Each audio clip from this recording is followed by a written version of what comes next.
आज मुख्यमंत्री जी भी किसी माँ के गर्भ से पैदा लिए थे और उस माँ से जाकर पूछे कि वो माँ कैसे उनको पैदा की थी। महिलाओं के प्रति उनके नजर में कोई सम्मान नहीं है। मर्यादा से अलग उठ के और मुख्यमंत्री जी शब्द बोलने हैं, इसको हम लोग निंदा करते हैं।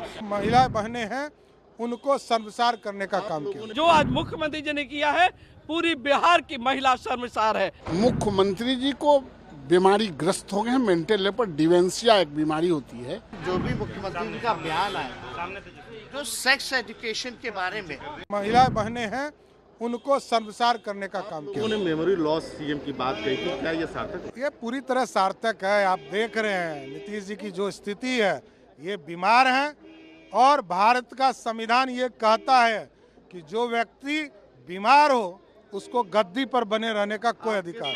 तो ऐसी भाषा नहीं रहती। हम तो वही कह रहे हैं कि ये दुर्भाग्यपूर्ण है, कोई न कोई गलत मेडिसिन देने का काम कर रहा है। कौन दे रहा है? अब ये तो जांच का विषय है ना, मुख्यमंत्री को दे रहा है, तो हम लोग इसमें क्या बताएं। मर्यादा से अलग उठ के और मुख्यमंत्री जी शब्द बोलने हैं, इसको हम लोग निंदा करते हैं। सारे महिला, पूरे बिहार के महिला हो, विदेश की महिला, सबके हम लोग बिहार के महिला निंदा करते हैं। ये अपजनिक बात नहीं बोलना चाहिए। अरे आप लोग को हम लोग कहे थे भारतीय जनता पार्टी जनगणना, हम लोग भी थे, पूरे भारतीय जनता पार्टी आपको समर्थन किए और ये शब्द बोल रहा है। जब इधर से बोला गया था से आपने जनगणना पर बोलिए, और नीतीश कुमार जी मुख्यमंत्री जी ऐसा शब्द बोला है, आप लोग भी सुने हैं, सभी लोग सुने हैं। जब हम बाल बच्चे के बेटा बेटी की जब शादी करेंगे तो परिवार बढ़ेगा और उसके हम उच्चारण और विधानसभा में करेंगे, एक बहुत निंदनीय बात है। और उम्र बढ़ रही है, उम्र का ख्याल है, उम्र जब बढ़ता है तो कुछ कुछ होते रहता है, दिमाग सलट जाता है। आज हम देखे हैं अशोक चौधरी जी का पिताजी का पुण्यतिथि था और उनको फूल नहीं चढ़ाए, अशोक चौधरी के चढ़ा रहे हैं।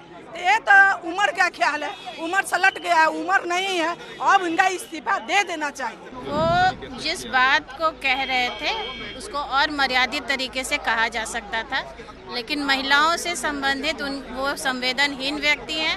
महिलाओं के प्रति उनके नज़र में कोई सम्मान नहीं है। अनपार्लियामेंट्री मान रही है जिस तरीके से उन्होंने इस बयान को रखा। इसको अब आप जिस तरीके से लें। आज जब ये विधान परिषद में एक बार फिर उस बात को हिम्मत जुटाकर कहने की हिम्मत किए हैं, तो ये बहुत ही बुरी बात है और आधी आबादी इनके बातों को कहीं से भी इग्नोर नहीं करेगी और आने वाला समय इनको बिहार की जनता जवाब देने का काम करेगी। क्योंकि कोई भी काम अगर पर्दे के पीछे होता है तो पर्दे के पीछे रहता है। आज मुख्यमंत्री जी भी किसी माँ के गर्भ से पैदा लिए थे और उस माँ से जाकर पूछे कि वो माँ कैसे उनको पैदा की थी, तब मैं जानूंगी मुख्यमंत्री ये नहीं है। तो कह रहे हैं कि तो सेक्स एजुकेशन की बात है, तो सेक्स विद्यालय क्यों नहीं खुलवा दे रहे हैं विधानसभा विधान परिषद में? इधर मैडम भाई आईडी ये कोई विषय है कि आप सेक्स विद्यालय चलाएंगे हाउस में? ये गिने चुने माननीय लोग आते हैं जो आपके सरकार को बनाते हैं, नियम बनाते हैं, कानून बनाते हैं, और आप इस तरह के आपत्तिजनक बयान देंगे आप सड़कों पे? जो सारा देश और सारा मीडिया आपको सुन रहा है, आप जातीय जनगणना पे आप बोल रहे हैं, हम लोग समर्थन करते हैं उसका कि हमने भी आपके साथ बैठकर जातीय जनगणना का सपोर्ट किया था। उसके लिए सभी लोग बैठकर मुख्यमंत्री की बातों को सुन रहे थे और उसमें आप एक दो शब्द को विषय को लाने का काम करते हैं, ये कहीं से उचित है क्या? मुझे वो शब्द सुनने का कहीं से कोई इच्छा नहीं थी। मैं सदन से बाहर चली आई, मैं चाहती तो वहां मुख्यमंत्री को जवाब देकर आती, लेकिन मेरे नेता वहां बैठे हुए थे, मुझे ऐसा नहीं प्रतीत हुआ कि मैं जवाब दूं। जवाब देने के लिए हम लोग के लिए पार्टी का फोरम है, हमारे अध्यक्ष है, सभी बोलेंगे। और जो आज मुख्यमंत्री जी ने किया है, पूरी बिहार की महिला शर्मसार है और मैं इसका बहुत ही कठोर शब्दों में निंदा करती हूँ। एक माननीय सदस्य होने के नाते, एक महिला होने के नाते, एक माँ होने के नाते, एक पत्नी होने के नाते। ये देखने का चीज नहीं है, ये सुनने का और सुनने के बाद समझने का चीज है। मुख्यमंत्री जी को बीमारी ग्रस्त हो गए हैं, मेंटल लेवल पर डिमेंशिया एक बीमारी होती है।